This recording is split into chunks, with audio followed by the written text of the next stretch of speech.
तो देखिए अब हम क्या पढ़ रहे हैं, प्रेजनबली 5, जिसका नाम है समांतर श्रेणी। सबसे पहले मैं आपको इस समांतर श्रेणी के बारे में बता देता हूं कि समांतर श्रेणी होती क्या है। तो देखिए, संख्याओं की एक ऐसी श्रृंखला जिसमें सभी पदों के मध्य अंतर समान होता है उसे कहते हैं समांतर श्रेणी। तो देखिए, आपको मैं अब एक उदाहरण देकर बता रहा हूं जिससे आप अच्छी तरीके से समझ जाएंगे कि समांतर श्रेणी होती कैसी है। तो देखिए, आपके सामने मैंने एक उदाहरण लिखा है 2, 4, 6, 8, 10। ये मैंने एक संख्याओं की एक श्रृंखला लिख दी है जिसमें ये सभी क्या है, पद है। यानी ये 5 पदों की एक श्रृंखला है। तो देखिए, पहले पद में जब मैं कितना जोड़ रहा हूं, 2। जब मैंने इसमें 2 जोड़ा है तो कितना आ गया, 4। अब इस 4 में अगर 2 जोड़ देता हूं तो कितना जाता है, 6। अगर इस 6 में मैं 2 जोड़ देता हूं तो कितना जाता है, 8। इस 8 में अगर मैं 2 जोड़ देता हूं तो कितना जाता है, 10। आप देख सकते हैं सभी में जो मैंने नीचे जोड़ा है, ये जोड़ी गई संख्या कितनी है, प्लस का 2। यानी सभी में मैंने समान संख्या जोड़ी है, यानी यह एक समांतर श्रेणी है। दो पदों के मध्य में जो अंतर है वो कितना है, प्लस का 2। यानी सभी जगह कितना है, समान संख्या है। यानी जो मैंने आपके सामने पहला उदाहरण लिखा है, जो मैंने एक श्रृंखला की है, ये क्या है, एक समांतर श्रेणी है। ठीक है, अब हम बात करेंगे इसमें ही कि भाई इसमें प्रथम पद क्या होता है, सार्वंतर क्या होता है, अंतिम पद क्या होता है, पदों की संख्या क्या होती है, कौन से प्रतीक होते हैं। तो आप देखिए ध्यान से, जिस श्रेणी में जो पहला पद होता है इसे बोलते हैं प्रथम पद। देखो कैसे, प्रथम पद। और प्रथम पद को लिखते किससे हैं, स्मॉल ए से। स्मॉल ए से लिखेंगे प्रथम पद को। तो आप देख सकते हो जो श्रृंखला का पहला पद होगा, यानी जो फर्स्ट वाला पद है वो क्या होगा, 2 है यहाँ पे, और वही होता है हमारा प्रथम पद। ठीक है, जो श्रृंखला का अंतिम पद होता है, जो सबसे लास्ट वाला होता है, वो होता है अंतिम पद। देखिए, पहचानने में आपको कोई ज्यादा दिक्कत नहीं आएगी, आप आसानी से पहचान सकते हैं अंतिम पद। और इस अंतिम पद को 2 प्रतीकों द्वारा व्यक्त किया जाता है। पहला क्या है, एक होता है ए एन, इस एन को नीचे लिखना होता है ए एन, या फिर इसको एल, स्मॉल एल। अंतिम पद को 2 प्रतीकों द्वारा लिखा जाता है, दोनों में से आप किसी भी एक को लिख सकते हैं, ए एन लिख दो या फिर आप इसको स्मॉल एल लिख दो। तो यहां पर आप देख सकते हो इस श्रृंखला में सबसे अंतिम पद क्या है, यहाँ पे 10 है, यानी इस श्रृंखला का अंतिम पद 10 है। अब हम बात करेंगे सार्वंतर। सार्वंतर को किससे लिखेंगे, सार्वंतर स्मॉल डी से। ठीक है, स्मॉल डी से लिखते हैं सार्वंतर को। अब इस श्रृंखला का सार्वंतर क्या है, देख सकते हैं आप। देखिए मैं बताता हूं आपको, इन सभी जो पद लिखे हुए इस श्रृंखला के, इन पदों के मध्य में जो भी अंतर आ रहा है वही होता है सार्वंतर।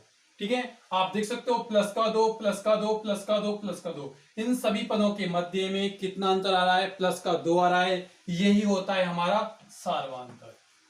ठीक है, इसे निकालने के लिए एक सूत्र भी होता है, आप उसे देख सकते हो, मैं यहाँ पे आपको लिखकर बता देता हूं, A2 माइनस A1। अगर आपको और चेक करना है, जरूरी नहीं है कि आप A2 माइनस A1 ही करें, आपको क्या करना है A3 माइनस A2, या फिर आप A4 माइनस A3। अगले उदाहरण में मैं आपको उसको भी अच्छी तरीके से बता दूंगा कि भाई इसको और कैसे निकाल सकते हैं। ठीक है, आपको इतना तो समझ में आ गया होगा। तो प्रथम पद होता है A, जो यहाँ पर 2 है। अंतिम पद होता है AN या फिर L, वो है यहाँ पर 10। अब इस संख्या में जो श्रृंखला है, इसमें जो कॉमन आ रहा है, मतलब जितने का अंतर आ रहा है वो कितना है, प्लस का 2 है, वही है हमारा इस उदाहरण का, इस श्रृंखला का सार्वंतर, यानी यहाँ पर 2। ठीक है, तो अब हम बात करते हैं अगले उदाहरण पर, आप उसमें अच्छी तरीके से और समझ जाएंगे। अब इसमें एक चीज और बची है, वो है पदों की संख्या। आप गिनती गिन सकते हैं कितनी है, ये पहला पद, दूसरा, तीसरा, चौथा, पांचवा, यानी कितने पद है इसमें, 5 पद हैं, जिसे बोलते हैं पद, यानी एन। वो कितनी है यहाँ पे, 5। मैंने इस उदाहरण में लेकर ये सब कुछ आपके लिए बताया है। ये होती है एन, एन होता है पदों की संख्या। ठीक है, अब एक बात और याद रखिए, जो एन होता है वो कभी भी, ये हमेशा प्राकृत संख्या ही होती है, कभी भी ये बटे में नहीं आएगा भाई 1/2 या 8.5 पद या 3.5 पद या 8/2/4 पद, ऐसे कभी नहीं आएगा। ये क्या होती है, हमेशा प्राकृत संख्या ही होती है, n का मान हमेशा प्राकृत। तो देखिए अगला उदाहरण मैं आपके सामने लिख रहा हूं। मैंने यहाँ पर जैसे लिखा, दूसरा उदाहरण क्या है, 5, 10, 15, 20, 25, ये मैंने अगला उदाहरण लिख दिया है। अब यहाँ पे आप देख सकते हो ये एक श्रृंखला रही। अब आप आसानी से पहचान सकते हो अगर आपने पूरा वीडियो देखा है तो, भाई प्रथम पद क्या है, ये रहा 5, प्रथम कितना है 5, इसमें अंतिम पद कितना है, ये सबसे लास्ट वाला पद होगा अंतिम पद, वो कितना है 25।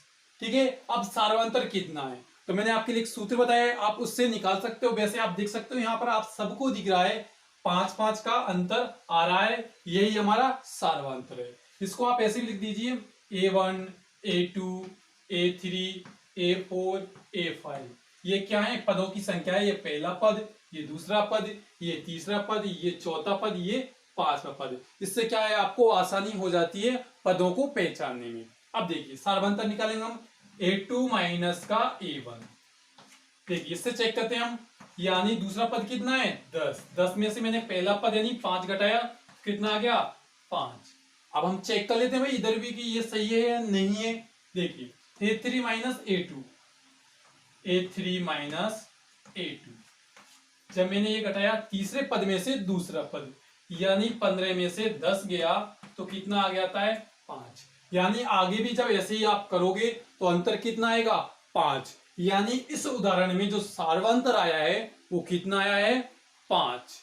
अब बात करूं मैं यहाँ पे पदों की संख्या की, तो आप गिन करके बता सकते हो भाई 1, 2, 3, 4, 5, इसमें n का मान कितना है 5 है।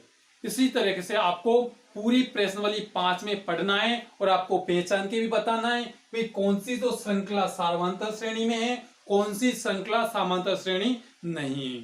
तो आपको अच्छी लगी है वीडियो तो वीडियो को लाइक करें।